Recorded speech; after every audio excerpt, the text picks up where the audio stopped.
Umaga sa palengke ng liwanag. Hindi pa man sumisikat ng buo ang araw, naghuhumindig na ang saring ingay sa loob ng palengke, tawaran ng mga mamimili at nagtitinda. Dosina ng mga tricycle sa labas, kalansing ng mga barya, at halakakan ng mga kasambahay na namimili. Naghahalo ang sariwang amoy ng mga isda, ang bahagyang anghang ng sibuyas at luya, ang matamis na simoy ng mga prutas, at ang singaw ng lupa mula sa mga bagong aning gulay. Naninibabaw ang init at halumigmig ng tropical na klima, habang ang madilaw na ilaw mula sa mga nakasabit na bombila ay sumasalamin sa bawat kanto, nagbibigay buhay sa makulay na eksena ng araw na paghahanap buhay. Ngunit sa isang sulok, sa gitna ng saganang pamilihan, may tensyong namumuo. Tumambad sa harapan ng munting sarian ng gulay ni Bel Garcia si Ramon Santiago. Ang kilabot na pinuno ng gupo ng mga nagpapabayad ng proteksyon sa palengke. Matipuno ang pangangatawan ni Mon, may balbas sarado, at ang kanyang mga mata ay matalin, parang dalawang hiwa ng yelo. Kasama niya ang dalawang alitores, may mga tattoo sa braso at mayabang ang dindig. Ate Bel, kumusta ang benta? Panahon na para magbayad, hindi ba? Bati ni Mon. Ngunit ang boses niya ay hindi nagpapahiwatig ng pagbati, kundi banda. Kumpara sa karaniwan, ang halagang hinihingi niya ngayon ay mas mataas, lapas na sa kung ano ang makatwiran. Si Bel, sa edad na 22, ay may nakapusod na buhok, balat na bahagyang kayumanggi, at mga kamay na may kalyo sa alsa ng mga gulay at iwan ng mga paninda. Pagamat karaniwan siyang nakangiti, laging handang magbigay ng masarap na ngiti sa kanyang mga suki. Ngayon ay bakas ang labis na pagod sa kanyang mga mata. Ngunit sa likod ng pagod na iyon, mayroong tigas at determinasyong nakaukit sa kanyang pagtitig. Kuya Mon, di pa po talaga ako nakakabawi sa benta kahapon. Pwede po bang sa susunod na araw na lang? Pakiusap niya. Ang boses ay bahagyang nanginginig, ngunit may lakas ng loob. Naging sentro ng atensyon ang kanilang sarian. Ang mga nakapaligid na tindera at tindero, tulad ni Aling Nena na tinderang isda, na mahilig sa tsismis, ngunit may ginindo ang puso, at si Mang Kiko, na tinderong karne na laning nakaniti, ay lihim na sumusulyap. Walang sinuma ang naglakas loob na makialam dahil sa takot sa grupo ni Mon. Ang mga tingin nila ay nagpapahayag ng pag-aalala, may mga buntong, hininga na tanging ng hangin lamang ang nakarinig. Nakaupo sa isang madilim na sulok, hindi kalayuan, laging nakaluklok sa likod ng nakagawian, si Mang Migs. Siya ay isang matandang lalaking nagbebenta ng lotto, may puting buhok, luma na ang danit, at nakasabit sa dulo ng ilong ang kanyang salamin. Ang kanyang mga mata ay matalas at mapanuri, bagamat ang kanyang anyo ay payak at mahina.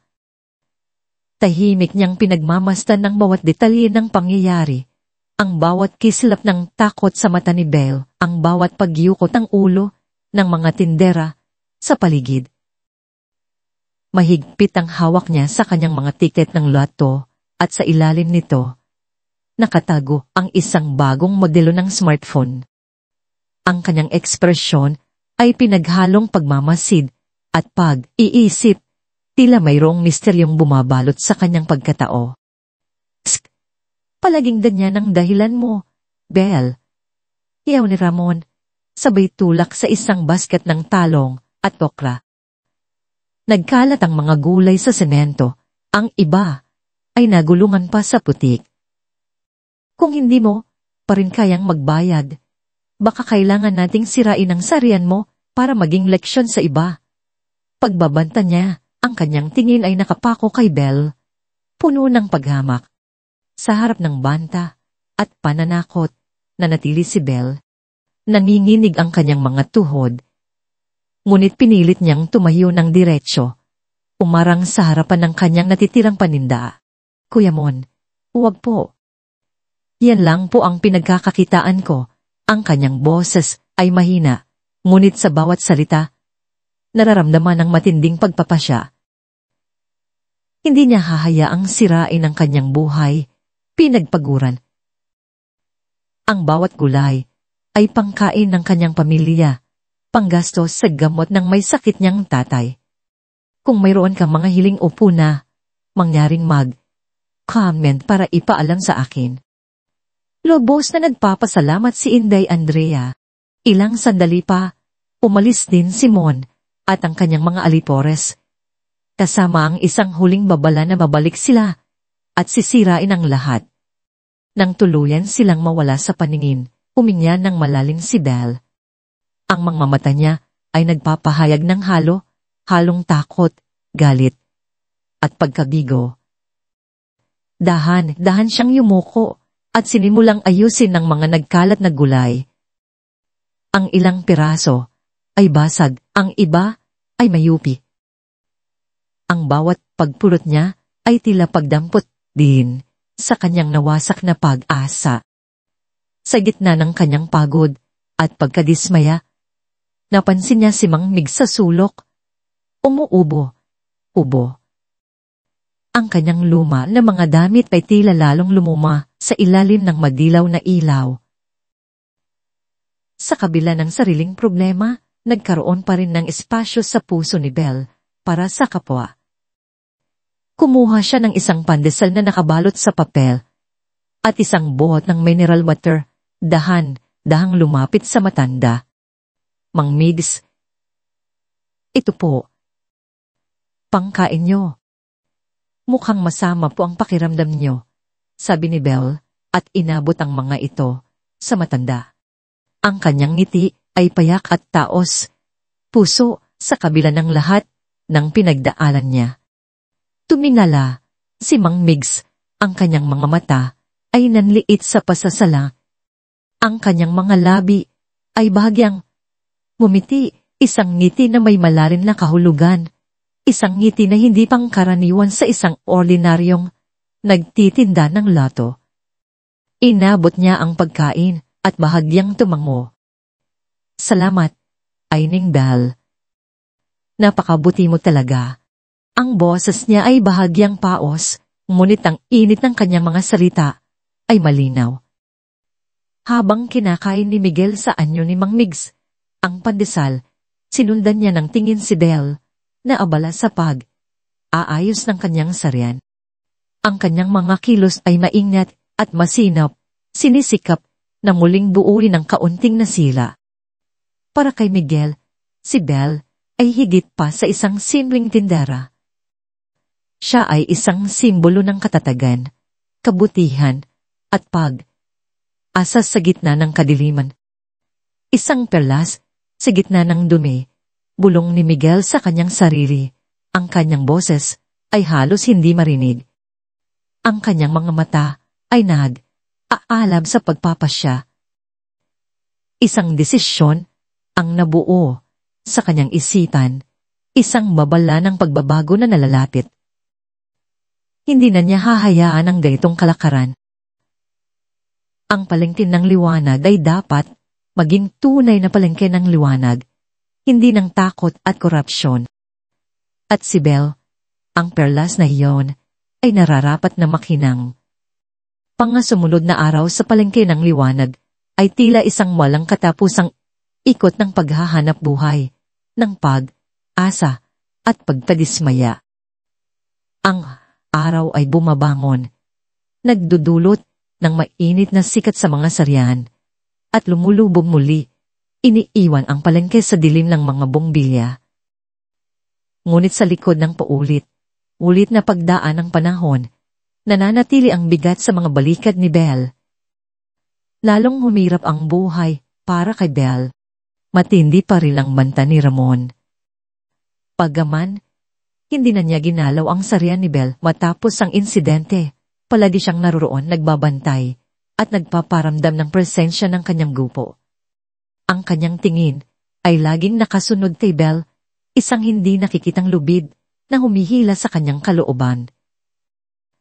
Lumiliit ang benta at ang mga mamimili ay tila iingat, akot na madamay sa anumang gulo. Ang mga gulay ay mabilis na nalalanta. Ang kita ay kumakapur. Sa bahay, lalong lumala ang kalagayan ni Tatay Carlos. Ang kanyang ubo ay tila mas malalim at ang kanyang katawan ay lalong nanghina. Ang bawat sentimong kinikita ni Belle ay napupunta sa gamot at sa araw na pangangailangan ng pamilya. Nakikita niya ang pagod sa mga mata ni Nanay Lydia, ang gutom sa mga tingin ng kanyang mga kapatid. Hindi siya maaring sumuko. Dahil dito, si Belle ay madalas na nagtitinda hanggang gabi, umaasa na makakakuha pa ng huling mamimili bago tuluyang sarahan ang palengke. Sa madilim na oras na yon, taning ang iilang ilaw ng sarian at ang tinig ng mga nagmamadaling tricycle ang kasama niya. Ang mga kamay niya ay tila pinipiga, ang bawat ugat ay uukit ng kanyang pagod, ngunit ang kanyang puso ay nananatiling matatag para sa kanyang pamilya. Habang nagbabantay sa kanyang sarian, hindi kalayuan sa kanya ay laging naroroon si Mang Migs. Nagtitinda siya ng loto, ngunit tila masabala siya sa pagmamasid sa mga tao, partikular kay Belle. Hindi na lamang siya isang matandang naghahanap buhay. Naging isang anino siya ng kapayapaan sa gitna ng kaguluhan ni Belle. Madalas siyang lumalapit, hindi para bumili, kundi para kumustahin si Belle. Kumusta ang benta? Ining Belle. Tanong ni Mang Migs, isang hapon, habang abala si Belle sa paghihiwa ng kalabasa. Pumuntong, hinina si Belle, ngunit miti pa rin. Ayos lang po, Mang Migs. Sapat lang po siguro para sa hapunan namin. Ang ngiti niya ay may bahid ng kalungkutan. Kaya lang po, si tatay, lalong nanghihina. Kailangan pa po ng mga gamot niya, Mang Migs.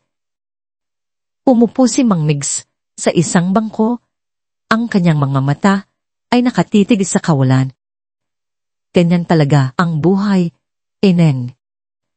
May mga pagkakataong tila ba nakikisama ang lahat ng problema.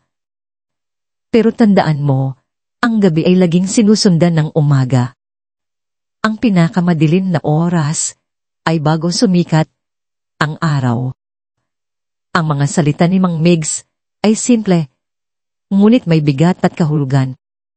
Sa tuwing usap siya sa kanya, nakakaramdam si Belle ng kakaibang ginhawa.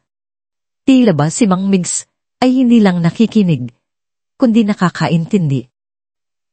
Ibinabahagi niya sa matanda ang kanyang mga alalahanin, ang pangungulit ni Ramon, ang pangamba para sa kanyang pamilya, ang pangarap na magkaroon ng sariling bahay para sa kanyang mga magulang. Si Mang Migs, sa kanyang tahimik na pagdede, ay laning nandiyan. Minsan, magbibigay siya ng munting payo tungkol sa pagtitipid o sa paghahanap ng mas murang supplier. Mga payo na tila nanggagaling sa isang taong lubos na nakakaunawa sa buhay, sa palengke.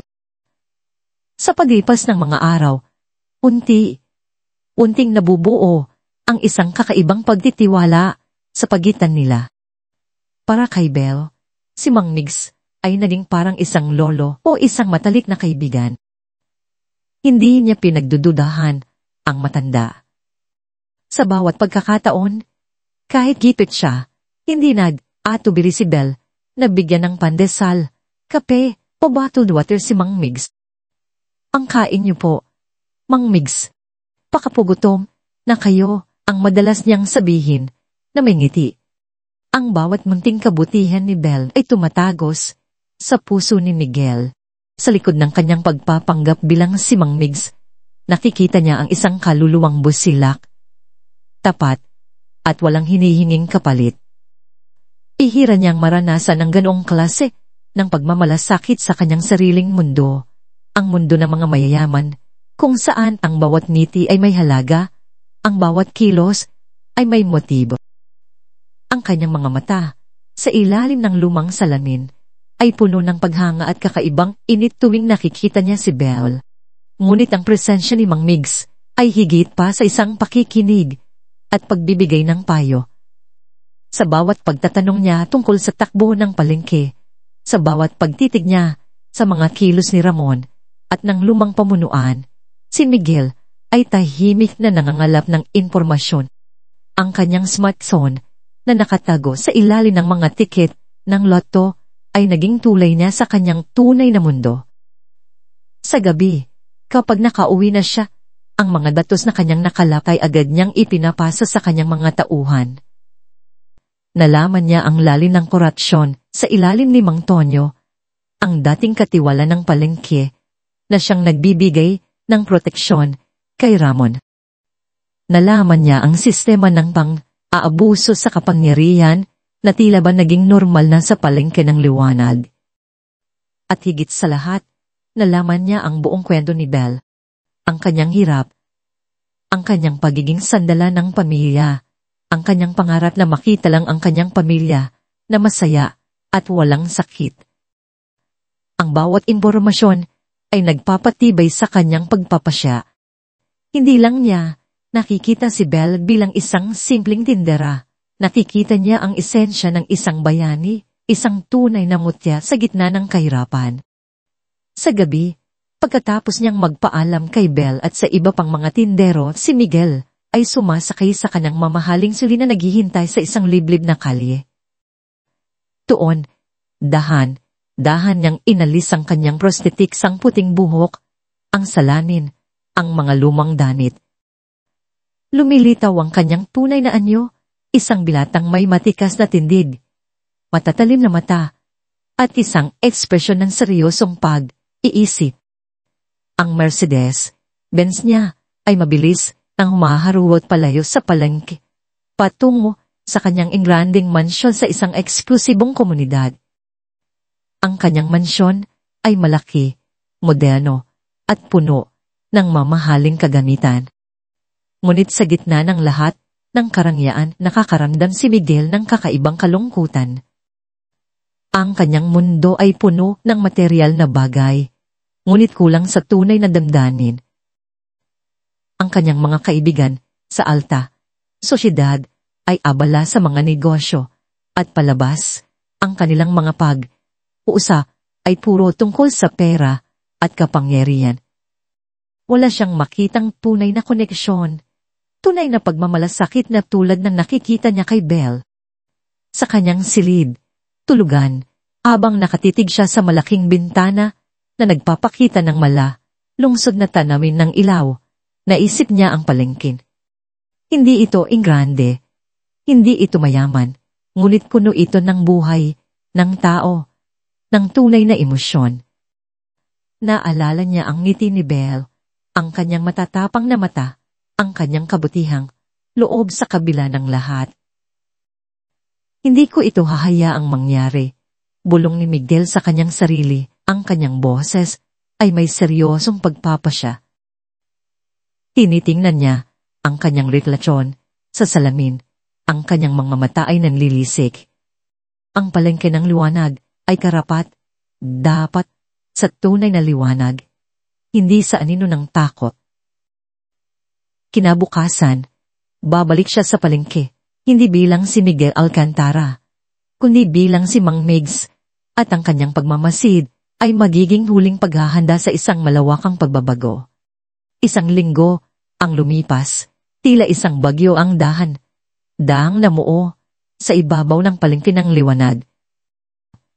Hindi na sapat ang mainit na sikat ng araw upang pawiin ang lamig na unti o ding gumagapang sa puso ng mga tindero. Ang takot ay tila usok na bumabalot sa bawat sarian, sa bawat tawaran, sa bawat ngiti. Si Ramon Santiago, kasama ang kanyang dalawang anino, ay lalong naging brutal. Hindi na lamang siya nangungulekta ng proteksyon, siya ay naninira. Isang umaga, nasaksihan ni Belle ang ginawa ni Ramon sa sarian ni Aling Nena. Nang tangkaing ipaliwanag ni Aling Nena na wala pa siyang pambayad. Walang sabing sinipa ni Ramon ang mga tiba ng sariwang isda, ikinalat ang mga ito sa putik at winasak ang supot ng yelo. Iyan ang mangyayari sa sinumang lumaban sa akin. Ang sigaw ni Ramon, ang kanyang tinig ay tila kulog, habang ang mga isda ay nagkakalat. Patay na ang mga mata, kasama ang mga pangarap ni Aling Nena. Walang sinuman nang uminig. Ang lahat ay nakayuko, takot na mapansin. Ngunit ang target ni Ramon ay hindi lamang ang sinumang lumaban. Higit sa lahat, si Belle ang kanyang punteriya. Ikaw na maganda, alam mo ang kahulugan ng respeto. Ang sabi ni Ramon kay Belle, isang hapon, abang binabayaran nito ang proteksyon. Ang kanyang tingin ay matalin, may bahid ng pagnanasa at pagmamay-ari. Huwag kang magkakamali, Belle. Ang palengke na ito ay akin. Ang sinumang tumanggi sa akin, magbabayad ng mahal. May nakakapangilabot na ngisi sa kanyang labi. Alam ni Belle na ang mga salitang ito ay hindi lamang banta sa kanyang kabuhayan, kundi sa kanyang pagkatao. Sa bahay, ang kondisyon ni Tatay Carlos ay lalong lumoba. Ang kanyang ubo ay humina at ang kanyang hininga ay naging mabigat. Kailangan niya ng mas mahal na gamot at marahil ay kailangan na rin siyang ipasok sa ospital. Si Nanay Lydia ay halos hindi na matulog. Gabi ay binabantayan ng paghinga ng asawa. Wala na tayong pera, Belle, ang iyak ni Nanay Lydia isang gabi habang nagbibilang ng barya. Ang mga kapatid mo, gutom na naman. Hindi ko na alam ang gagawin ko. Niyakap ni Belle ang kanyang ina, ang kanyang sariling mga luha ay nagbabanta ng umagos. Kaya ko po, inay. Hindi po tayo susuko. Sa loob, naramdaman niya ang matinding kawalan ng pag-asa. Buong araw siyang nagtrabaho, nagtitinda, hanggang gabi. Subalit tila ba nagtatago ang pera. Ang bawat sentimo ay tila may butas, agad nawawala. Isang hapon, habang naghahanda siya upang umuwi, lumapit si Mang Migs sa kanyang sarian. Ang matanda ay mas payat tignan at ang kanyang mga mata ay puno ng pa-aalala. Ining Belle, ang tatay mo, kumusta na? Tanong ni Mang Migs. Hindi na napigilan ni Belle ang kanyang luha. Umagos ang init nito sa kanyang pisngi. Dala ang lahat ng kanyang pagod at takot. Mang Migs, hindi ko na po alam. Ang tatay ko, lalong nanghihina. Kailangan niya po ng ospital, pero wala po kaming pera. Ang mga kapatid ko, gutom. Ayoko pong sumuko, pero paano po? Niyakap niya ang kanyang sarili, pilit kinokontrol ang mga hikbi. Bakit po ganito? Bakit po tila ang mundo ay ayaw kaming bigyan ng pahinga? Hinawakan ni Mang Migs ang kanyang balikat. Ang mga kamay ng matanda ay magdaspang, ngunit ang paghaplos niya ay malambot at puno ng pag-unawa. Huwag kang susuko, ay Neng Belle. Huwag kang mawawala ng pag-asa. Ang Diyos ay hindi nagbibigay ng pagsubok na hindi natin kayang lampasan. Ipagpatuloy mo lang ang iyong kabutihan at kasipagan. Darating din ang araw na magiging payapa ang lahat. Ang kanyang mga salita ay simple, ngunit tila ito ang pinakamalaking aliw na natanggap ni Belle sa mahabang panahon. Inabukasan, isang gulat na pagtatangka ang ginawa ni Ramon. Habang nagbubukas pa lang ng sarian si Belle, lumapit si Ramon, hindi nakasama ang kanyang mga tauhan. Ang kanyang ngiti ay nakakapanindig, balahibo. Belle, may alok ako sa'yo, ang sabi ni Ramon. Ang kanyang boses ay tila honi na may lason. Hindi mo na kailangang magbayad ng proteksyon. Hindi ko na rin gagalawin ang sarian mo. Sa katunayan, bibigyan pa kita ng espesyal na proteksyon. Ang kailangan mo lang ay makipagtulungan sa akin. Naintindihan ni Belle ang kahulugan ng makipagtulungan. Ang kanyang puso ay kumalabog ng malakas. Ang kanyang mga kamay ay nanginginig. Ang dugo ay tila umakyat sa kanyang ulo. Anong sinasabi mo? Ang tanong niya, pilit pinapatatag ang kanyang boses. Ngumisi si Ramon. Alam mo ang sinasabi ko, Belle. Ikaw lang ang kaisa, isang tumanggi sa akin sa palengke na ito. May kakaiba ka. Sa dami ng babae, ikaw ang gusto ko. Isipin mo lahat ng problema mo matatapos. Ang gamot ng tatay mo, ang pagkain ng pamilya mo, ako na ang bahala. Palayain kita sa kahirapan. Nad. Init ang mga mata ni Belle. Kahit pa natatakot siya, hindi niya maaaring hayaang yurakan ni Ramon ang kanyang dignidad. Hindi. Ang sigaw niya, mas malakas kaysa sa kanyang inaasahan. Kahit kailan, hindi ko yan gagawin. Ayok ng kahit anong tulong na manggagaling sa iyo. Ang dignidad ko ay hindi nabibili ng pera o ng kapangyarihan mo. Nagbago ang ekspresyon ni Ramon. Ang ngisi niya ay naging matalin na galit. Kung ganoon, anyat ang kanyang boses ay nagbabanta, malalaman mo ang ibig sabihin ng pagsisisi. Tinalikuran niya si Belle, ang kanyang mga mata ay nanlilisik. At ang kanyang mga hakbang ay tila kulog na babagsak anumang oras. Mula sa kanyang pwesto, nasaksihan ni Mang Migs ang buong pag-uusap. Nakita niya ang panginginig ni Belle, ang kanyang takot, ngunit mas nakita niya ang kanyang tapang. Ang pagtanggi ni Belle kay Ramon ay isang malinaw na pahayag ng kanyang integridad. Nagningning ang mga mata ni Miguel sa paghanga. Ito ang uri ng tao na matagal na niyang hinahanap. Ngunit ang paghanga ay napalitan ang matinding galit. Ang mga kamay ni Miguel ay naging kamao sa ilalim ng kanyang lumang baro. Alam niyang lampas na sa limitasyon ang sitwasyon. Hindi na niya maaaring hayaang mangyari ito. Kinabukasan, hindi na nagpanggap si Miguel. Pumalik siya sa kanyang mansyon at agad na ipinagpatuloy ang kanyang plano. Mabilis niyang tinawagan ang kanyang punong abogado, si Ati Ramirez, at ang kanyang security team. Gusto kong malinis ang palengke. Ang uutos niya, ang kanyang boses, ay matatag at walang bahid ng pagdududa. Hindi lang si Ramon, ang buong sistema. Gusto ko ng malalim na investigasyon. Walang maiiwan. At sa lalong madaling panahon, inilatag niya ang lahat ng ebidensya na kanyang nakalap bilang si Mang Migs, ang mga transaksyon, ang mga saksi, ang mga detalye ng korupsyon sa ilalim ni Mang Ponyo.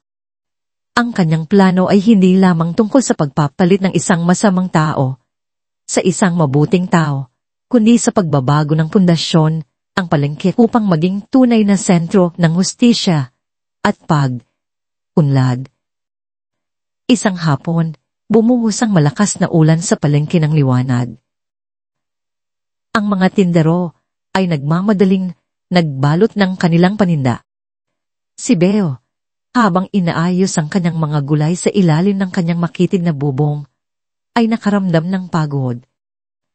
Sumama ang lamig sa kanyang mga buto. Hindi niya napansin na may lumapit at kumupo sa tabi niya, sumisilong din mula sa ulan. Si Mang Migs. Ang lakas ng ulan, Eneng, anya, Ang kanyang boses ay malumanay. Opo, Mang Migs, tugon ni Belle, ang kanyang tingin ay nakatuon sa pagbuhos ng ulan. Parang dinadamayan ang kalungkutan ko. Nagtagal sila sa katahimikan, pinapakinggan ng tunog ng ulan sa bubong. Mang Migs, panimula ni Belle, ang kanyang boses ay mahina. Alam niyo po ba, ang pangarap ko ay hindi naman malaki. Tumingin siya kay Mang Migs. Ang kanyang mga mata ay nagniningning dahil sa luha at pag-asa. Gusto ko lang po sanang makita si tatay at nanay na nasa isang maayos na bahay. Isang bahay na hindi butas ang bubong, hindi ba sa tuwing umuulan. Gusto ko po sanang ang mga kapatid ko makakain ng 3 beses sa isang araw ng walang pangamba. Yan lang po. Hindi ko po kailangan ng ginto o perlas. Gusto ko lang po ng payapa at simpleng buhay para sa pamilya ko. Nakatingin lang si Miguel kay Belle. Ang bawat salita ay tumatagos sa kanyang puso. Ito ang pinakamalalim na nakita niya sa isang tao. Isang dalisay na pagnanais na makita ang kaligayahan ng iba, lalo na ng kanyang pamilya. Hindi niya inakala na sa gitna ng kanyang mundo ng kapangyarihan, makakatagpo siya ng ganitong uri ng kadalisayan. Naramdaman niya ang kakaibang kirot sa kanyang dibdib. Isang pangako na tahimik niyang ibinigay sa sarili. Tutuparin ko ang mga pangarap mo, Belle.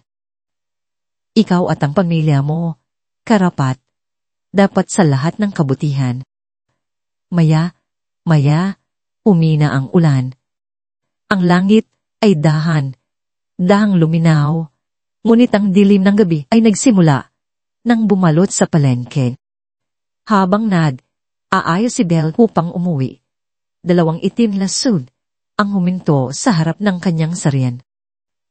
Umaba si Ramon at ang kanyang mga tauhan, ang kanyang mukha ay puno ng galit at paghihiganti.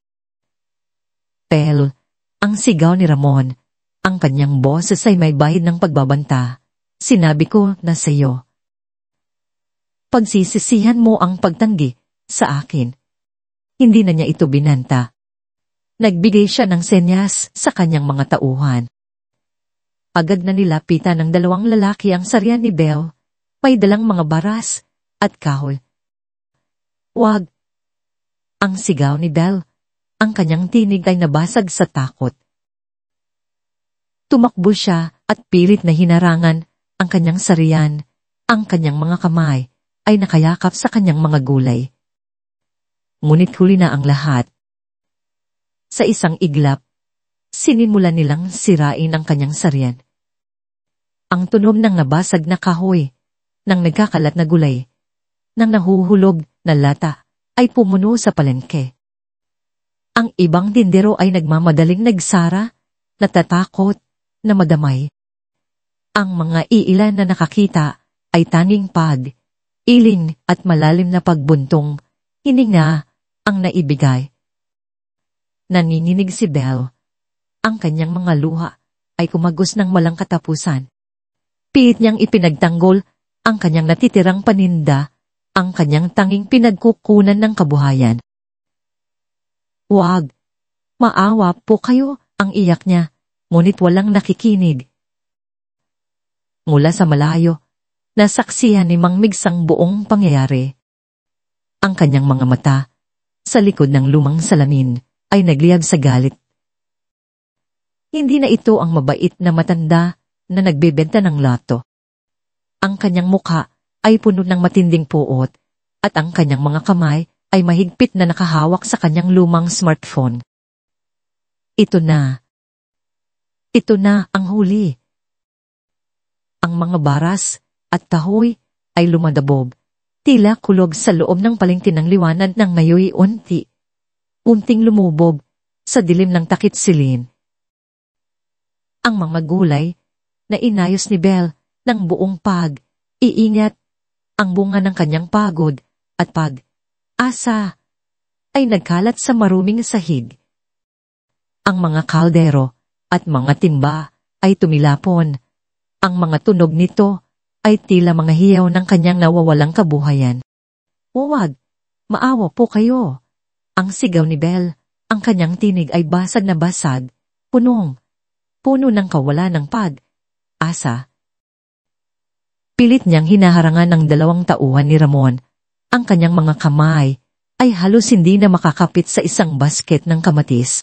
Ngunit ang 2 lalaki ay parang walang naririnig, nagpatuloy sa kanilang pagsira. Ang kanilang mga mukha ay walang emosyon. Si Ramon, na nakatayo sa likuran, ay ngumiti ng mapait. "Sinabi ko na sa'yo, Belle. Hindi ka maniniwala sa akin, kaya't ipapakita ko sa'yo kung gaano ako kaseryoso."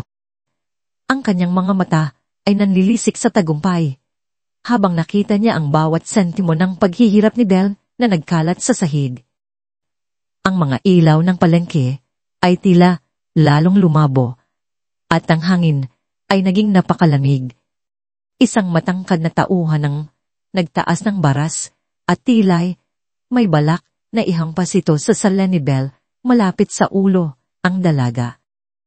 Pumikit si Belle, handa sa sakit na darating. Ang kanyang huling pagtatangka ay ang yakapin ng isang kahong ng mangga. Ngunit ang baras ay hindi bumaba. Sa isang iglap, isang figura ang lumitaw sa harapan ni Belle. Isang figura na mas maliit kaysa sa tauhan ni Ramon, ngunit ang presensya nito ay tila nakakapangilabot. Si Mang Migs. Ang matanda, na kanina'y tahimik lang sa malayo, ay ngayon ay nakatayo sa pagitan ni Belle at ng panganib. Ang kanyang likod ay nakaharap kay Belle at ang kanyang mga kamay ay mahigpit na nakahawak sa kanyang lumang smartphone. Ang kanyang mga mata, na sa likod ng makapal na salamin, ay laging puno ng kabaitan, ay ngayon nagliliyab sa galit. Isang galit na hindi inakala ni Belle na kayang taglayin ng sinumang nilalang. Ito ay ang galit ng isang leon na pinoprotektahan ng kanyang anak. "Tama na," ang sabi ni Mang Migs. Ang kanyang boses, na dati mahina at halos pabulong, ay ngayon matatag at puno ng awtoridad. Tila isang utos na galing sa isang general. Ang kanyang Tagalog ay walang bahid ng aalinlangan, at ang bawat salita ay bumabaon sa hangin. Isang hakbang pa, at pagsisisihan ninyo ang araw na ito. Nagulat ang 2 tauhan ni Ramon, at maging si Ramon mismo. Sino ang matandang ito? Bakit bigla siyang naglakas loob? Ngunit bago pa sila makapag-isip, itinaas ni Mang Migs ang kanyang smartphone sa kanyang tainga. Ang kanyang mga mata ay nanatiling nakatitig kay Ramon. Ang kanyang mukha ay walang takot. Sa halip ay may matinding puot at pagbabanta. "Sir, narito na po." Ang lahat ay nakahanda. "Gusto ko ng aksyon," na yun din ang sabi ni Mang Migs sa kabilang linya. Ang kanyang boses ay naging mas kalmado, mas malalim at mas mapang-utos. Ito ay boses ng isang tao na hindi nakasanayan sa pagtanggi. Huwag ninyong hayaang makalabas ang sinuman sa kanila. Gusto kong malinis ang lahat. Napakunot ang noo ni Ramon. Hindi niya maintindihan. Anong nangyayari? Ang matandang ito, ang tono ng boses niya ay tila hindi pangkaraniwan. May kakaiba. Isang kakaibang kaba ang naramdaman ni Ramon. Isang kaba na hindi niya naramdaman kailanman. At parang isang senyas mula sa tadhana, isang tunog ang lumabas mula sa malayo. Isang sirena. Nagsimula ito bilang isang mahinang ihip, ngunit mabilis itong lumakas, papalapit sa palengke. 1, 2, 3, maraming sirena. Nagtinginan ng mga tindero, ang kanilang mga mata ay puno ng pagtataka at takot. Ang mga ilaw na kumikislap ay unting lumitaw sa kanto. Umaba ang isang tlak ng pulisya, kasunod ang 2 sili at huminto mismo sa gitna ng palengke ng liwanag. Isang bose ng pulis, nakasuot ng kanilang kumpletong uniforme, ang bumaba kasama ang ilang matataas na opisyal ng gobyerno. Hindi ito pangkaraniwang pag-raid. Ito ay isang operasyon na may malaking sukat. Sa isang iglap, nagsimulang umaksyon ang mga pulis. Mabilis silang lumapit kay Ramon at sa kanyang mga tauhan na nakatayo pa rin doon, tulala. Ramon Santiago, kayo po ay arestado sa mga kasong pangingikil, pananakot, at panggugulo ng katahimikan. Ang sigaw ng isang opisyal, ang kanyang boses ay malakas at malinaw. Nagulat si Ramon. Pilit siyang pumiglas. Ngunit 3 pulis ang agad na umalalay sa kanya. Ikinabit ang posas sa kanyang mga kamay. Ang kanyang mga tauhan ay agad ding dinakit, hindi man lang nakapalag.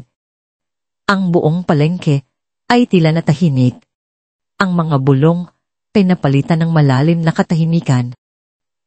Ang tunog lamang ay ang pag-click ng posas at ang mga utos ng pulisya. Habang inaalalayan, si Ramon nagkaroon ng kaguluhan sa likod ng mga pulis. Si Mang Tonyo, ang dating administrado ng palengke, ay pilit na tinatakpan ang kanyang mukha. Sinusubukang tumakas. Ngunit agad din siyang nakita ng mga awtoridad. Mang Tonyo, tasama ka rin sa kasong korupsyon at pagpapabaya sa tungkulin, ang sigaw ng isa pang pulis. Wala siyang nagawa, kundi sumunod, habang inaakay siya palabas. Ang buong eksena ay tila isang panaginip para sa mga tindero. Ang takot na bumalot sa kanila sa loob ng maraming linggo ay biglang nawala, napalitan ng pagkamangha. Nagkatinginan ang mga tao. Si Aling Nena, na may luha sa kanyang mga mata, ay hindi makapaniwala. Si Mang Kiko ay tila nabato, ang kanyang bibig ay nakabukas. Ngunit ang pinakagulat sa lahat ay si Belle. Ang kanyang mga mata ay nanlaki, ang kanyang puso ay kumalabog ng napakabilis. Mula sa kanyang posisyon, nakita niya si Mang Migs na nakatayo pa rin doon. Tila isang haligi ng kapangyarihan. Isang matikas na lalaki. May suot na mamahaling barong ang lumapit kay Mang Migs. Ito si Ate Ramirez, ang punong abogado ng Alcantara Group. Imuko si Ate Ramirez. Ang kanyang paggalang ay napakalinaw. Ginoong Alcantara, anya, ang kanyang boses ay seryoso at puno ng paglalang. Natapos na po ang lahat ayon sa inyong utos. Ang lahat ng ebidensya ay nakalap na at ang mga akusado ay nasa kustodya na. Parang may bumagsak na kidlat sa gitna ng palengke. Ginoong Alcantara. Nagkaroon ng malakas na bulungan sa mga tindero. Ang pangalan ay lumipad sa hangin, kasama ang bigat ng kapangyarihan nito. Miguel Alcantara, ang nagmamay-ari ng palengke ng liwanag. Ang tao na dapat ay nagpapatakbo ng palengke ng maayos sa simula pa lang. Ang pinakagulat sa lahat ay si Belle. Ang mga salita ni Ate Ramirez ay umalingaw sa kanyang isip. Ginoong Alcantara. Ang matandang nagtitinda ng loto, ang taong tinatatakutan niya, ang kaibigan na pinagsasabihan niya ng kanyang mga pangarap, siya si Miguel Alcantara. Ang may-ari ng palengke. Ang bilyonaryo. Tinitigan niya si Mang Migs, na ngayon ay dahang hinubad ang kanyang makapal na salamin. Ang mga mata Sa likod nito ay hindi na ang laging pagod at malalim na mata ng matanda, kundi ang matatalin at mapanuring mata ng isang batang lalaki. Isang gwapong lalaki, marahil ay kaedad lang niya, na may kakaibang kinang sa kanyang mga mata. Sunod niyang inalis ang balbas at bigot na gawa sa pilak at lumitaw ang isang pamilyar na mukha. Isang mukha na nakita niya sa mga magasin at sa balita. Ngunit hindi niya inakala na makakatagpo niya sa personal, lalo na sa anyong ito. Si Miguel Alcantara.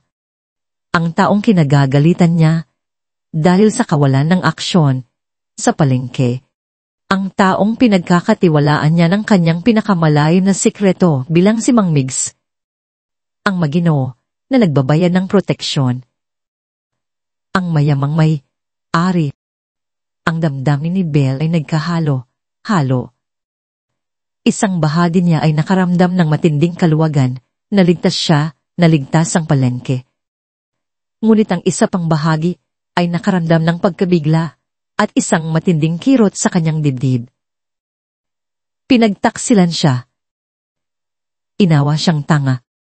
Ang lahat ng pag-uusap, ang lahat ng tiwala. Lahat ba'y isang laro para sa kanya?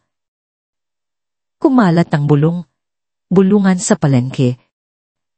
Ang mga tindero ay hindi na nakatingin sa mga pulis, kundi kay Miguel at kay Belle. Hindi nila maintindihan. Bakit nagpanggapang may-ari? Bakit sa lahat ng tao, si Belle pa ang laging kinakausap niya? Tumingin si Miguel kay Belle. Ang kanyang mga mata ay nagpapakita ng maraming emosyon, pagsisisi, pag-aalala, at isang malalim na pagmamahal.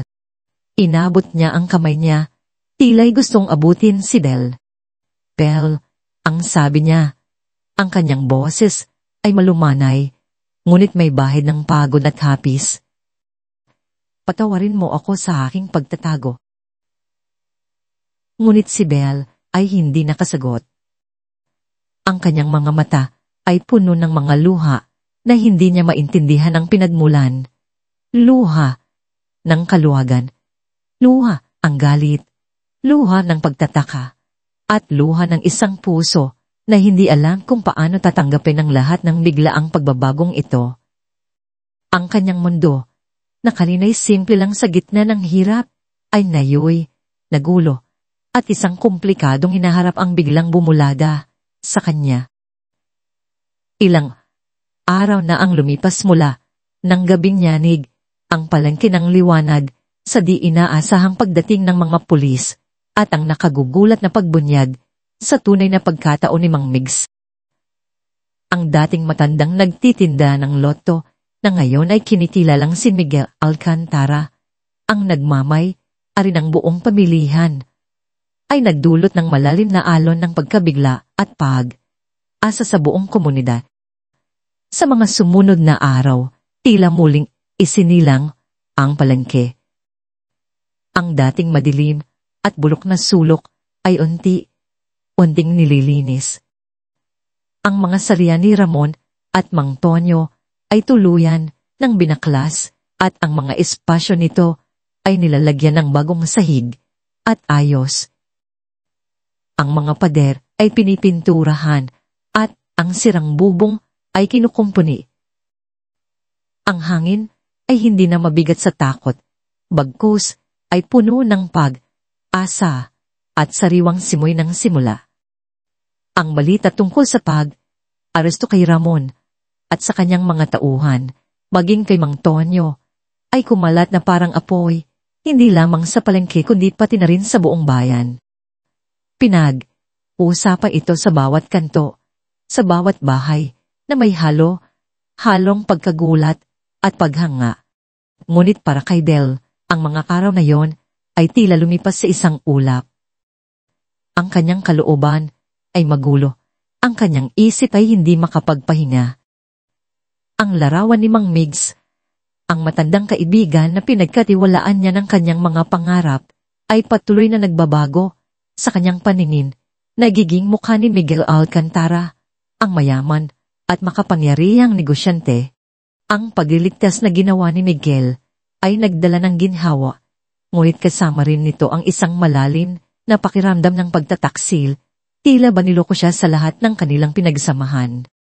Isang umaga, habang tinutulungan ni Belle ang kanyang pamilya sa pag-aayos ang kanilang sarian, na mabilis na pinakumpuni ni Miguel matapos ang insidente, isang mensahe ang dumating sa kanyang lumang cellphone.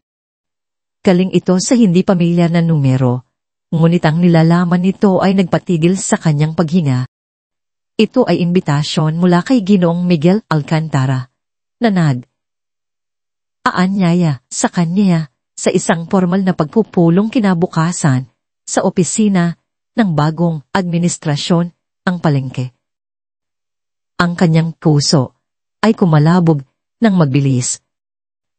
Hindi niya alam kung ano ang dapat asahan.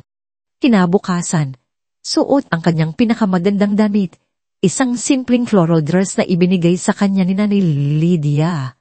Pumunta si Belle sa bagong opisina. Malinis at moderno ito. Malayo sa dating gusgusing kinalalagyan ng mga opisyales ni Mang Tonyo. Sa loob, naroon si Miguel, nakatayo sa tabi ng malaking bintana, na tanaw ang unti-unting bumubuhay na palengke. Hindi na siya nagtatago sa disbis. Suot niya ang isang eleganting barong Tagalog, at ang kanyang buhok ay maayos na nakasukay. Ang kanyang presensya ay nagpapahiwatig ng awtoridad, ngunit may bakas ng pag-aalala sa kanyang mga mata nang makita si Belle. Ang hangin sa loob ng opisina ay mabigat. Magandang umaga, Belle. Simula ni Miguel, ang kanyang boses ay malumanay, ngunit may bahid ng pag-iinat. Salamat sa pagpunta. Inoong Alcantara, tugon ni Belle, ang kanyang boses ay formal at may kaunting lamig. Hindi niya kayang tawagin itong Mang Migs. Pagkatapos ng lahat, inanyayahan siya ni Miguel na umupo sa silya sa harap ng kanyang mesa. Ang mga mata niya ay sinisikap hanapin ang mga mata ni Belle, ngunit umiiwas sa alang dalaga. Alam kong marami kang tanong, Belle, patuloy ni Miguel, at alam kong nasaktan kita.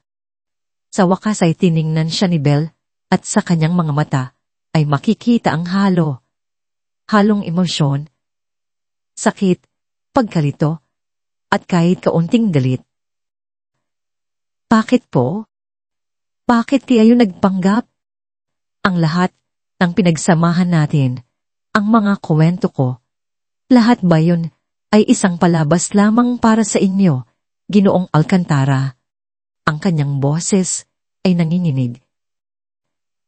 Huminga ng malalim si Miguel. Hindi, Belle. Hindi. Umalis siya sa bintana at lumapit sa upuan sa tapat ni Belle na nagpakita ng kanyang sinseridad. Hindi ko niloko ang tiwala mo, Belle. Ang pagpapanggap ko bilang si Mang Migs ay hindi para linlangin ka, kundi para hanapin ang katotohanan. Maraming nagrereklamo sa pamamahala ng palengke, ngunit walang nakapagbigay ng konkretong ebidensya. Gusto kong makita ang totoong sitwasyon, ang totoong karanasan ng mga tulad mo, nang walang anumang painbabaw na pagpapakita o impluwensya ng aking pangalan. Paos si Miguel. Nakikita ang pag-aalinlangan sa mukha ni Belle. Kailangan kong makakita ng tunay na tao, ng tunay na paghihirap, ang tunay na kabutihan. At ikaw, Belle, ikaw ang nakita ko. Ang iyong kabaitan, ang iyong sipag, ang iyong katatagan sa harap ng lahat ng pagsubok. Iyon ang hinahanap ko. Ang mga kwento mo tungkol sa pamilya mo, sa mga pangarap mo. Iyon ang nagpatunay sa akin na kailangan kong kumilos. Ang iyong pagbabahagi ng pandesal sa Mang Migs na akala mo ay isang pulubi, iyon ang nagpakita sa akin ng pagmamalasakit na bihila ko nang makita sa mundong aking ginagalawan, dagdag ni Miguel, Ang kanyang boses ay may pahiwatig ng damdamin. Hindi ko sinasadya na saktan ka, Belle. Pero wala akong nakitang ibang paraan para malaman ang lahat ng walang halo-halo. Natahimik si Belle. Ang mga salita ni Miguel ay nagsimulang unting lumambot sa pahiwatig ng sakit sa kanyang puso.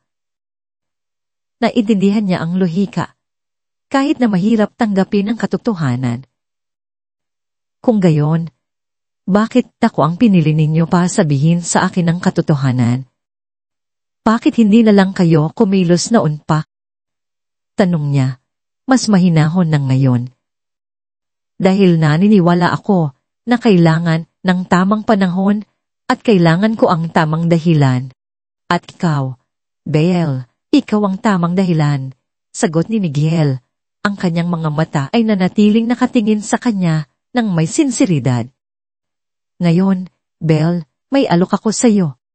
Nagulat si Belle. Palok po. Ano po yon? Nais kong bigyan ka ng posisyon sa bagong administrasyon ng palengke ng liwanag, sabi ni Miguel. Hindi lamang bilang isang simpleng manggagawa, kundi bilang isang importanteng bahagi ng pamamahala. Gusto kong maging ikaw ang mangunguna sa pagpaplano at pagpapaunlad ng isang tiyak na seksyon ng palengke, ang seksyon ng mga sariwang gulay at prutas na kilala mo ng lubos. Ikaw ang makikinig sa mga kapwa mo tindero, ikaw ang magdadala ng kanilang mga hinaing, at ikaw ang magsisiguro na magiging patas at maayos ang lahat. Napakasakit ng paghinga ni Belle. Ang isang posisyon sa administrasyon. Siya, isang simpleng tindera ng gulay. Pero, Ginoong Alcantara, hindi ko po alam kung kaya ko. Wala po akong karanasan sa pamamahala. Isa lang po akong simpleng tindera. At iyon mismo ang dahilan kung bakit ikaw ang pinili ko. Belle, giit ni Miguel. Ang iyong puso. Ang iyong pag-unawa sa buhay ng mga tindero. Ang iyong integridad at ang iyong sipag. Ang mga bagay na iyon ay mas mahalaga kaysa sa anumang diploma o kanasan. Tutulungan kita sa lahat ng aspeto. May mga eksperto na magtuturo sa iyo at ako mismo ang gagabay. Hindi ka mag-iisa, ngunit patuloy pa rin ang pag-aalinlangan sa puso ni Belle. Ang responsibilidad ay napakalaki. Higit pa rito, ang mga tingin ng ibang tao. Hindi ba siya paghihinalaan? Hindi ba nila sasabihin na ginagamit lang niya ang sitwasyon o na ginamit niya si Miguel? At ang agwat sa pagitan nila, paano? Inoong Alcantara, aalala po ako sa sasabihin ng iba. At ang pagkakaiba po ng ating estado sa buhay, ang pabulong na sabi ni Belle. Ayokong isipin nila na sinasamantala ko kayo. Hayaan mo silang magsalita, Belle, sabi ni Miguel, tumayo at lumapit sa bintana, muling tinanaw ang palengke. Ang mahalaga ay ang ginagawa natin at ang intensyon natin. Ito ay pagkakataon mo, Belle, hindi lamang para sa sarili mo, kundi para sa lahat ng mga tulad mo. Isipin mo, ikaw ang boses nila. Ikaw ang magdadala ng pagbabago sa palengke ng liwanag. Hindi ka ba naniniwala na mayroon kang kakayahan na gawin yon? Ang mga salita ni Miguel ay bumanggit sa pagnanais ni Belle na makatulong. Ang kanyang pamilya, ang kanyang mga kapatindero. Ang pangarap niya na magkaroon ng mas maayos na buhay, hindi lamang para sa kanya, kundi para sa lahat. Ang gabing iyon, ibinahagi ni Belle sa kanyang pamilya ang alok ni Miguel. Nagulat sila. Ngunit ang pagkagulat ay napalitan ng kagalakan. Si Tatay Carlos, na unti nang bumubuti ang kalusugan dahil sa tulong na ipinaabot ni Miguel, ay umubo ng marahan, ngunit may ngiti sa kanyang labi. Anak, Isang malaking pagpapala ito. Alam kong kaya mo, napakabuti ng puso mo at napakasipag mo. Si Nanay Lydia naman ay lumapit kay Belle. Niyakap siya ng mahigpit. Anggapin mo, anak. Ito ang pagkakataon para maipakita mo ang iyong halaga. Huwag kang matakot. Kasama mo kami. Ang kanyang mga kapatid ay nagpalakpakan, natuwa sa ideya na magiging boss ng kanilang ate. Ang suporta ng kanyang pamilya ay nagbigay ng tibay sa puso ni Belle. Ang mga pag-aalinlangan niya ay hindi nawala ng tuluyan, ngunit ang pag-asa at ang pagnanais na makatulong ay mas lumaki. Kinabukasan, bumalik si Belle sa opisina ni Miguel. Walang salitang binitawan, tumango lamang siya. Isang ngiti ang gumuhit sa labi ni Miguel, isang ngiti na may halong ginhawa at pag-asa. Magaling, Belle. Hindi ka magsisisi. Ilang araw pa ang lumipas. Isang hapon, nakatayo si Belle sa harap ng salamin sa kanilang maliit na bahay, suot ang bago niyang uniforme, isang malinis at simpleng blouse na may logo ng Palengke ng Liwanag, at isang formal na palda. Tinitigan niya ang kanyang refleksyon. Hindi na siya ang simpleng tindera na may amoy gulay at lupa. Ngayon, siya na si Belle Garcia, isang miyembro ng administrasyon ng pamilihan. May bakas pa rin ng pagod sa kanyang mukha, ngunit mayroon ding bagong kislap sa kanyang mga mata, isang kislap ng tiwala sa sarili, ng pag-asa at ng malaking responsibilidad. Uminga siya ng malalim. Ito ang simula ng isang bagong kabanata. Ito ang simula ng kanyang sariling liwanag. Hindi niya alam kung ano ang naghihintay, ngunit handa siyang harapin ang lahat, kasama ang kanyang pamilya at ang mga bagong kaibigan na unting lumilitaw sa kanyang buhay. Sa wakas, ang Palengke ng Liwanag ay magkakaroon ng punay na ilaw, at siya ay magiging bahagi nito. Nagtali si Belle ng kanyang buhok sa isang simpleng forma. Ang uniformeng ibinigay sa kanya ay malinis na nakasabit sa kanyang katawan. Isang bagong simula. Ngunit ang kaba sa dibdib niya ay kasing laki ng palengke mismo. Hindi na siya manggugulay na nakayuko sa kanyang paninda. Ngayon, siya si Belle Garcia, isang miyembro ng administrasyon, at ang bigat ng responsibilidad ay tila nakapatong sa kanyang balikat. Pagpasok niya sa Palengke ng Liwanag, iba na ang pakiramdam. Hindi na ang amoy ng sariwang gulay ang unang sumasalubong, kundi ang amoy ng bagong pintura at ang sariwang hangin mula sa mga bukas na bintana. Ang mga sarian na dating sira ay isang kinukumpuni, at ang mga nagtitinda ay may halong pag-asa at pagtataka sa kanilang mga mata. Sa unang mga araw, hindi naging madali. Habang naglalakad siya sa pasilyo, may mga matang sumusunod sa kanya, mula sa mga nagtataka, sa mga nagdududa, hanggang sa mga nagseselos. Narinig niya ang ilang bulungan, akala mo kung sino, dati lang naman niyang nagbebenta ng gulay, o siguro'y nakakita ng paan, para makalamang kay Ginoong Alcantara. Ang mga salitita ay tumatagos sa kanyang puso, nagbibigay sa kanya ng alinlangan.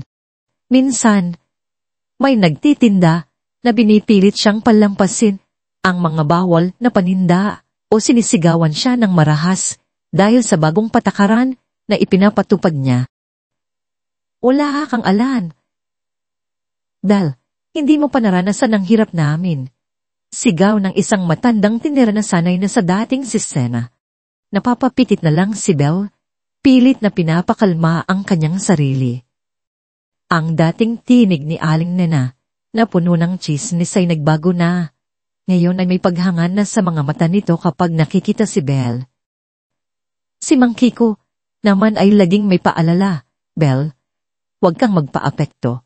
Gawin mo lang ang tama. Nagpumilit si Belle na patunayan ang kanyang sarili. Madalas, nakakalimutan niya ang ilang terminolohiya sa papeles o nahihirapan siyang balansehin ang budget na ipinagkatiwala sa kanya. Kung minsan naiisip niya, siguro nga'y hindi ako pa dito. Ngunit sa bawat pagsubok, naroon si Miguel. Hindi siya laging nasa tabi niya, ngunit alam ni Belle na may isang taong nagbabantay, handang gumabay. Isang hapon, habang abala, si Belle sa paglilista ng mga supply, nilapitan siya ni Miguel sa kanyang opisina. Kumusta ang unang linggo, Belle?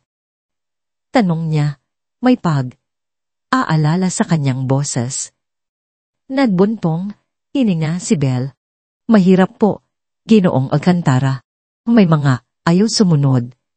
May mga nagdududa. Pakiramdam ko, wala akong sapat na kaalaman. Mumiti si Miguel, isang ngiti na nakakawala ng bigat sa dibdib ni Belle. Kaya nga nandito ako, Belle. At tandaan mo, ang kaalaman ay natutugtunan. Ang integridad at puso mo para sa palengke, iyon ang hindi matutumbasan ng anumang libro. Pagkatapos noon, naging mas madalas ang kanilang mga uusap. Hindi lamang tungkol sa trabaho, kundi pati na rin sa kanilang mga pananaw sa buhay. Madalas, kumakain sila ng tanghalian sa isang maliit na karinderya sa loob ng palengke. At doon, ibinabahagi ni Miguel ang kanyang mga karanasan bilang isang negosyante. Ang isang mabuting leader, Belle, ay hindi lang nagbibigay ng utos. Nakikinig din siya. Naintindihan niya ang kanyang mga tauhan. Inorganisa ni Miguel ang mga training session para sa bagong administrasyon, kasama si Belle.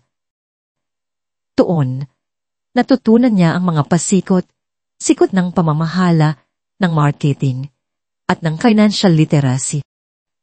Kahit na madalas ay umuwi siyang pagod, ang bawat aral ay nagbigay sa kanya ng lakas. Ang pagtitiwala ni Miguel ay naging gasolina niya. Unti, bumalik ang Mang Migs na nakilala niya sa loob ni Miguel. Hindi na lang siya ang may pari, kundi ang mapagkumbabang tagapakinig na nagbigay sa kanya ng bayo. Nagsimulang makita ni Belle ang lalaking nasa likod ng kapangyarihan, isang lalaking may malasakit na seryoso sa kanyang mga pangarap para sa komunidad. At si Miguel naman, nakita niya ang liwanag na unting lumalabas kay Belle ang kanyang talino, ang kanyang kakayahang matuto, at ang kanyang matibay na puso. Ang kanilang profesional na relasyon ay unting lumalin. Naging karaniwan na ang kanilang magkasamang paghahanap ng mga solusyon para sa palengke, maging ang pagtalakay sa maliliit na bagay tulad ng pagsasayos ng basurahan o pagpapaganda ng sarian. Habang lumilipas ang mga linggo, ang mga pagtingin nila sa isa't isa ay nagiging mas matagal, mas makahulugan. Ang mga ngiti ay mas totoo, at ang mga pagtawa ay mas malaya. Gayunpaman, patuloy ang labanan sa loob ni Belle. Tuwing gabi, abang iisa siya sa kanilang munting bahay, tinitingnan niya ang kanyang lumang, gasgas na mga kamay. Paano ako magiging karapat-dapat sa isang tulad niya? Pulong niya sa sarili. Ang isang Alcantara. At ako, isang tinderang galing sa hirap. Magiging katatawanan lang ako sa mundo niya. Ang mga alalahanin sa kanyang kaibahan sa lipunan ay nagpatuloy na bumabagabag sa kanya. Samantala, sa mundo ni Miguel, hindi rin ito tahimik.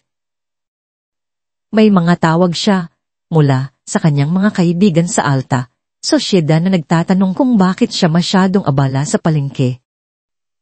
Ang kanyang ina ay minsan nang nagtanong tungkol sa kanyang kasitahan na nararapat sa kanyang posisyon. Ngunit tinatanggihan ni Miguel ang mga ito. Ang kanyang puso ay nahanap na ang lugar kung saan ito nabibilang, sa palengke ng liwanag. At sa tabi ni Belle. Sa kabila ng lahat ng pagsubok, unting nagbunga ang pagsisikap ni Belle. Nakinig siya sa mamahinaing ng mga tindera, at kasama si Miguel, ay nagpatubad ng mga bagong patakaran na mas makataruman. Ang mga sarian ay mas naging malinis, at ang daloy ng trapiko ng tao ay mas maayos. Ang mga presyo ng mga stall ay magiging patas, at ang mga nagtitinda ay nakakapag-ani ng mas malaking kita. Si Aling Nena, na madalas ay may bulong tungkol sa lahat ng bagay, na yun ay nagsasabing, ang galing talaga ni Belle, parang anak ko na yan. Sa kanya, siguradong maayos ang pamamahala. Si Mang Kiko, na dati ay aalangan, ngayon ay laging handang tumulong kay Belle sa kanyang mga bagong proyekto. Ang mga dating nagdududa ay dahang nakikita ang dedikasyon at kakayahan ni Belle. Naging boses siya ng mga nasa ilalim at unti-unting ang palengke ay yumakap sa kanya. Isang gabi, matapos ang isang partikular na mahaba at matagumpay na araw sa palengke, niyaya ni Miguel si Belle para maghapunan. Kumain tayo sa labas, sabi niya, celebration para sa lahat ng nagawa mo ngayon. Naglakad sila papunta sa isang maliit na street food stall sa labas ng palengke, kung saan ang ilaw ay malabo, at ang hangin ay puno ng amoy ng inihaw na isaw at kikiam. Umupo sila sa isang simpleng bangko at sa gitna ng ingay ng mga sasakyan at tawanan ng mga tao, tila nag-iisa ang kanilang mundo. Habang nagkukwentuhan sila tungkol sa mga hamon at tagumpay ng araw, napansin ni Belle ang pagbabago sa tingin ni Miguel. Hindi na lang ito ang tingin ng isang amo sa kanyang empleyado o ng isang mentor sa kanyang estudyante. May mas malalim, mas mainit na naroon. Dahang inabot ni Miguel ng kamay ni Belle sa ibabaw ng mesa. Ang kanyang palad ay malambot at mainit, malayo sa mga gasgas at kalyo na sanay si Belle. Belle, simula niya ang kanyang boses ay bahagyang nanginginig. Alam kong marami tayong pinagdaanan. Mula sa pagpapanggap ko hanggang sa mga pagsubok mo dito sa palengke. Tumingin siya sa mga mata ni Belle na ngayon ay puno ng pag-asa at kaunting tako. Nung una, hinahanap ko lang ang katotohanan. Pero habang nakikita kita, habang kasama kita, natutunan kong hanapin ang ibang bagay. Uminga siya ng malalim. Natutunan kong hanapin ang puso ko. At natagpuan ko ito. Sa'yo, Belle. Nanlaki ang mga mata ni Belle. Ang kanyang puso ay kumalabog ng mabilis. Hindi niya inakala na mangyayari ito. Sa kabila ng lahat ng kanilang pinagsamahan. Alam kong may malaking agwat sa pagitan ng ating mga mundo, patuloy ni Miguel, at hindi ko ito ipinagkakaila. Pero Belle, hindi ang estado sa buhay ang nagtatakda kung sino tayo, o kung ano ang nararamdaman natin. Ang pag-ibig ko para sa'yo, ay hindi nakikita ang mga bagay na yan. Nakikita ko lang ang iyong kabutihan, ang iyong lakas, at ang liwanag na dala mo sa mundo. Huminto siya, marahan, na hinagod ang kamay ni Belle. Mahal kita, Belle Garza. Hindi lang bilang isang kasama sa trabaho, kundi bilang isang babae, bilang isang tao na nagbigay ng bagong kahulugan sa buhay ko. Nagpatuloy ang pagtibok ng puso ni Belle. Ang lahat ng alinlangan, lahat ng takot, ay tila unting naglalaho sa init ng mga salita ni Miguel. Sa loob ng matagal na panahon, naroon siya, naghahanap ng pag-asa ng liwanag. At ngayon, naroon ito, sa harap niya, sa mga mata ni Miguel. Miguel, bulong niya, ang kanyang boses ay halos hindi marinig. Nung una, galit ako. Nasaktan ako. Pero, habang nakikita ko ang mga nagagawa mo para sa palengke at kung paano mo ako pinagkatiwalaan. Miguel, natutunan din kitang mahalin. Ang mga luha ay nagsimulang mamuo sa kanyang mga mata, luha ng ginhawa at kaligayahan. Isang ngiti ang gumuhit sa labi ni Miguel, mas malalim kaysa sa anumang nakita ni Belle. Dahan, lumapit ang kanyang mukha kay Belle. Ang hangin ay tila uminto. Sa ilalim ng malabong ilaw ng street food stall, sa gitna ng ingay ng palengke na nagtatapos ang araw, ang kanilang mga labi ay nagtagpo sa isang isang halik na puno ng pangako, ng pag-asa at ng simula ng isang ibig na walang kinikilalang estado o pinagmulan. Sa halik na iyon, alam nila na marami pang hamon ang darating.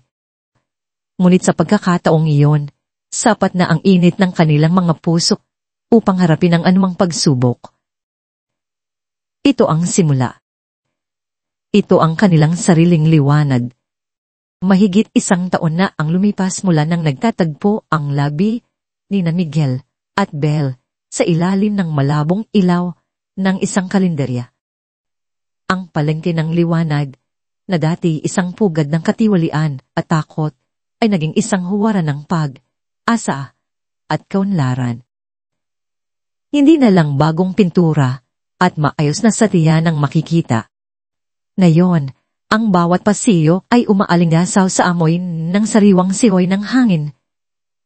Ang mga paninda ay nakahilera ng maayos at ang mga ngiti sa labi ng mga tindero-tindera ay totoo.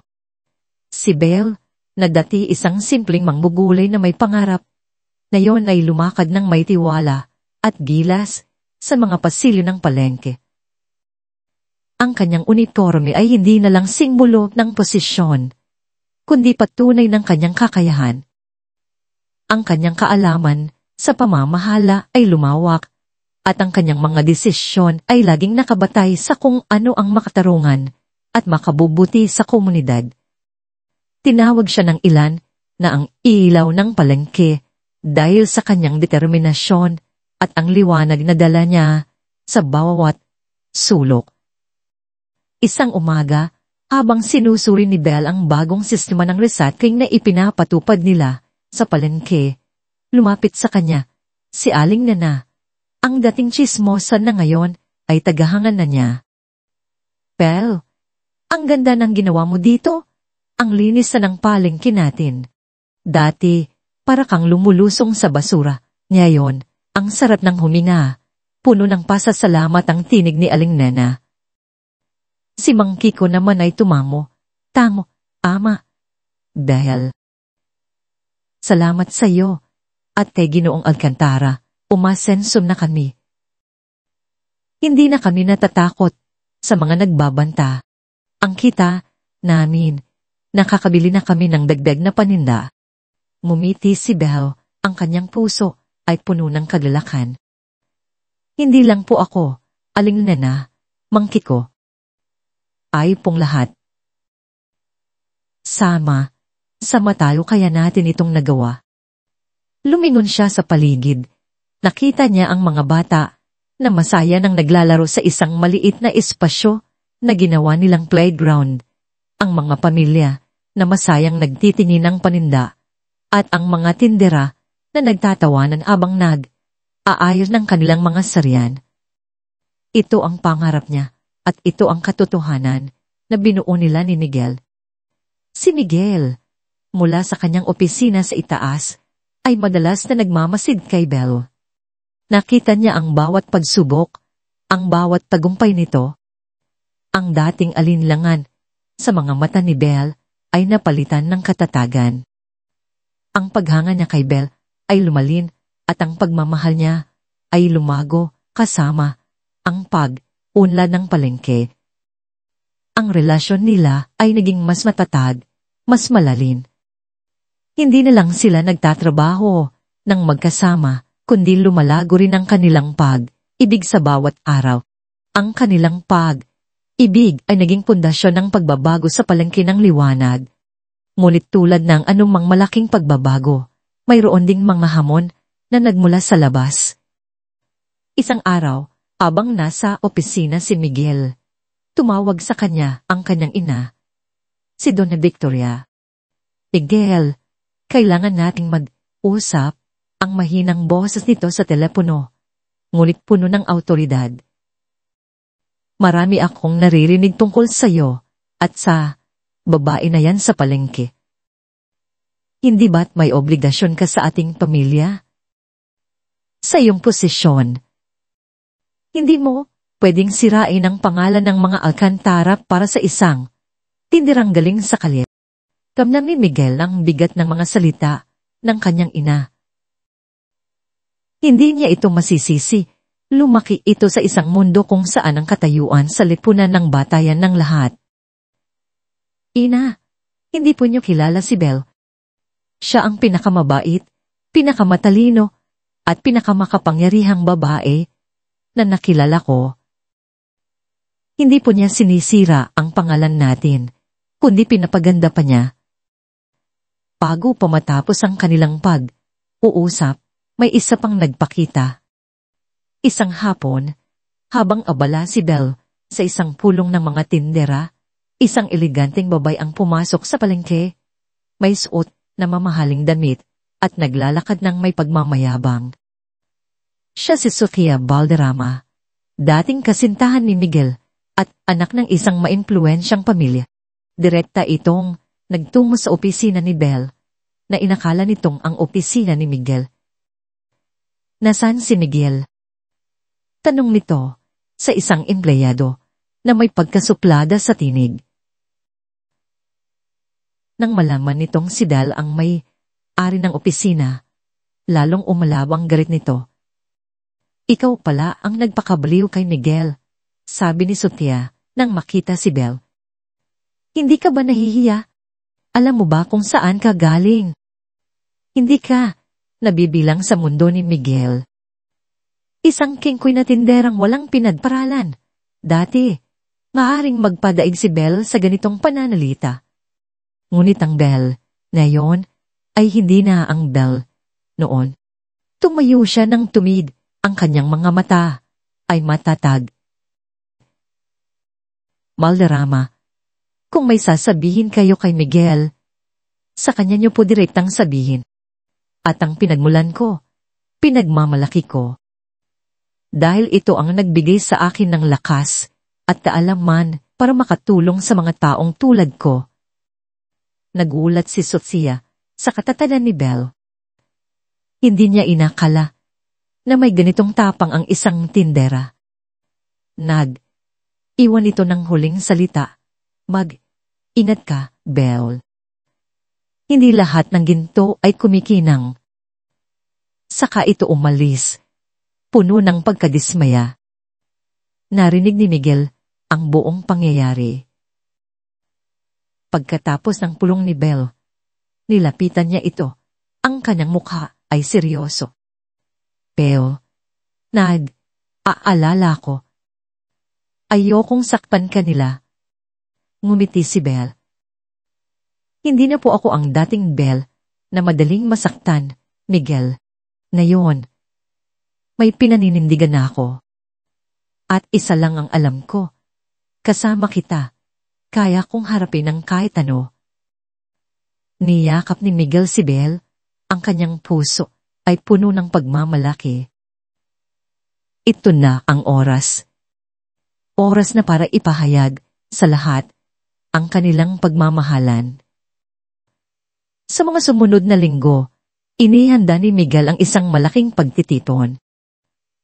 Hindi lang ito para sa pagbubukas ng isang bagong seksyon ng palengke, kundi para ipagdiwang ang pagbabago at ang bagong simula.